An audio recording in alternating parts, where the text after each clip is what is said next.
The most dangerous person in a war is not the man who feels no fear. It is the man who feels fear and does nothing stupid with it.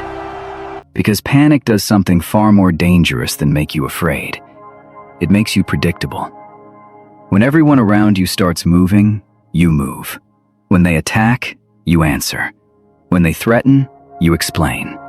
When they disappear, you chase. And without realizing it, you begin fighting according to someone else's rhythm. That is how people lose wars they were strong enough to win. History is filled with commanders who had more soldiers, more weapons, more money, and more advantages, yet collapsed when uncertainty entered the room. Modern life has simply replaced the battlefield. A market crashes, and investors panic sell. A competitor launches a new AI system, and companies rush to copy it. A politician faces an accusation and responds before understanding the attack. Someone insults you online, and within seconds, you hand them your attention. Different battlefield. Same weakness. But here is the uncomfortable part. What if panic is not something that merely happens to you? What if someone can make you panic without ever touching you? What if the fastest way to defeat a stronger opponent is not attacking him, but making him believe he must act immediately? And what if the calmest person in the room is not calm because he has nothing to fear, but because he understands exactly what your fear is about to make you do? Carl von Clausewitz spent his life studying conflict, uncertainty, friction, and the violent collision between human intention and reality. But beneath the armies and battlefields lies a much darker principle. The battle is often decided before the first real attack. It is decided in the moment one side loses control of its own reactions. And near the end of this video, we will uncover the most important part. The hidden form of power that allows one side to create pressure without constantly attacking, while the other side destroys itself simply by reacting. Because once you understand that principle, you will see panic differently.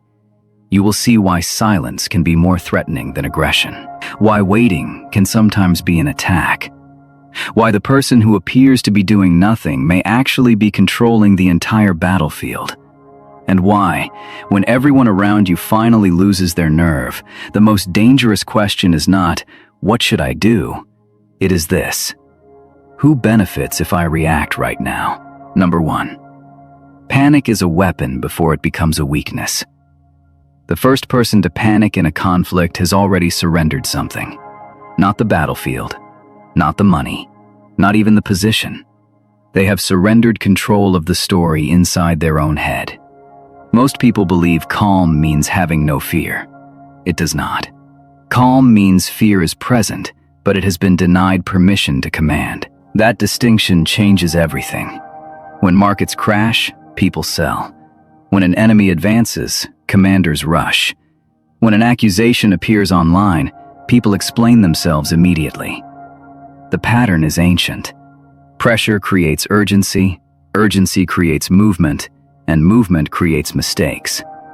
Clausewitz understood something darker about conflict. War is not simply a contest of strength. It is a collision between uncertainty, emotion, friction, and will. The side that loses its mental balance often begins fighting ghosts before the real enemy has even moved. But here's the first secret. Panic does not always look like screaming. Sometimes it looks like excessive confidence. Sometimes it looks like sending 10 messages when one would be enough. Sometimes it looks like attacking before understanding what happened.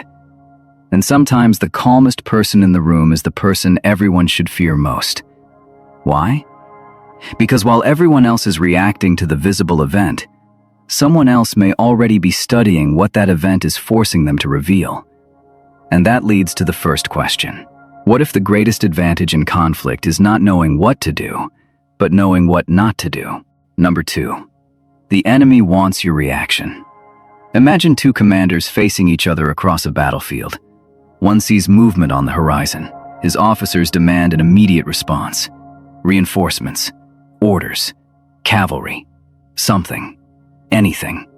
The temptation is irresistible because doing nothing feels like losing. But there is a hidden problem. The enemy may not be trying to destroy your army yet. He may be trying to make you move it. This is one of the most dangerous illusions in conflict, confusing activity with progress. Modern life is filled with the same trap. A company sees a competitor launch an AI product and immediately copies it. A politician sees a hostile headline and responds before understanding the public reaction. A person receives an insulting message and types back within seconds. The reaction feels powerful because it relieves uncertainty. But relief is not control. Sometimes the person who provokes you is not trying to defeat you. They are trying to make you defeat yourself. Clausewitz placed enormous importance on friction, the countless small forces that make plans collapse when reality arrives. Panic multiplies friction. A calm mind reduces it. Yet there is something even more dangerous than reacting too quickly. Reacting exactly as the other side expects. Because once your pattern becomes predictable, your strength becomes easier to calculate. And when your enemy can calculate you, the battlefield has already begun to shrink. Number 3. Strength is useless without timing. A hammer is powerful, but striking the wrong place at the wrong moment makes it almost worthless. Conflict works the same way. People worship strength because strength is visible. Numbers, money, weapons, followers, status, technology.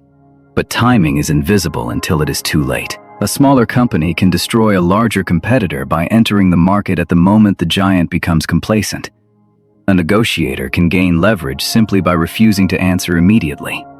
A military force can possess overwhelming power and still become trapped by terrain, distance, weather, logistics, and confusion. This is why Clausewitz's view of war was far more complicated than the popular fantasy of the brilliant battlefield genius. Reality constantly interferes with intention. The plan meets friction. The enemy adapts. Information becomes incomplete. Fear changes judgment. And suddenly the strongest force is no longer fighting the opponent it prepared for. Here is the twist. Patience is not passive. Sometimes patience is pressure. If everyone knows you can act but cannot predict when you will act, uncertainty begins working on them. They start filling the silence themselves. They imagine possibilities. They overestimate threats. They make preparations that cost resources. They become exhausted by possibilities that may never happen. But timing alone is not enough.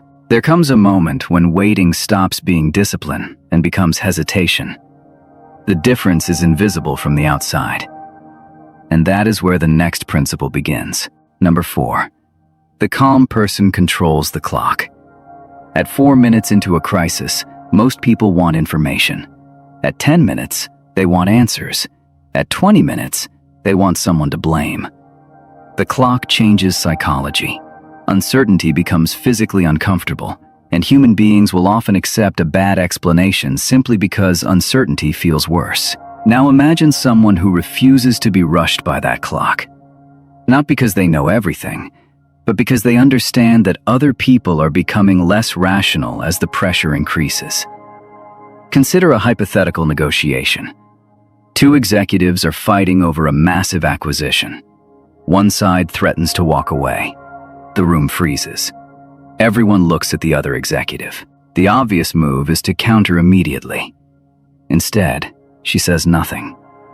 30 seconds pass. Then a minute. Her opponent begins explaining the threat again, then adding conditions, then defending his own position. Without making a demand, she has learned something valuable. The threat was emotional, not strategic. Silence extracted information that aggression could never have produced. This is the pattern most people miss. Calm does not merely protect your judgment. It changes the behavior of people around you. Their impatience becomes visible. Their priorities leak out. Their hidden fears surface. But now we need to interrupt the entire idea of calm, because there is a psychological experiment that reveals why people often mistake panic for courage.